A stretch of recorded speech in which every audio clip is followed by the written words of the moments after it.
રાજકોટના રિલાયન્સ મોલમાં બોમ્બની ધમકીના સંદર્ભમાં પોલીસ દ્વારા સફળ મોક ડ્રીલ યોજાઈ. રાજકોટ શહેરમાં હાલમાં પોલીસ વિભાગ દ્વારા એક મહત્વપૂર્ણ મોક ડ્રીલ યોજાઈ હતી. આ મોક ડ્રીલનો મુખ્ય ઉદ્દેશ્ય શહેરના મોટા શોપિંગ મોલ, વિશેષ રૂપે રિલાયન્સ મોલમાં બોમ્બની ધમકીના સંદર્ભમાં તંત્રની તૈયારી અને તાત્કાલિક પ્રતિક્રિયા ક્ષમતાનું મૂલ્યાંકન કરવા માટે હતો.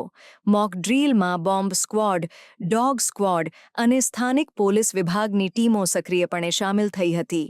તેમને મોલની અંદર અને બહારના વિસ્તારોમાં સઘન તપાસ ચાલાવી હતી.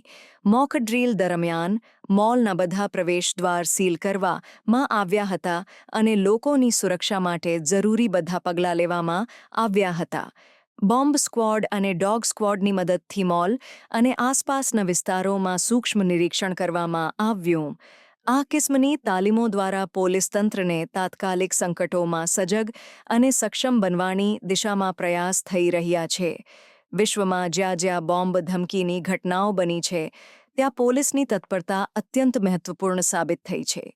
તેના આધારે રાજકોટ પોલીસ દ્વારા આ ઉપક્રમ તંત્રની તત્પરતાને દર્શાવે છે. સ્થાનિક લોકો અને વ્યાપારીઓએ આ મોક ડ્રીલને સકારાત્મક પ્રતિક્રિયા આપી છે અને સુરક્ષા બાબત વધુ સજગતા દર્શાવી છે.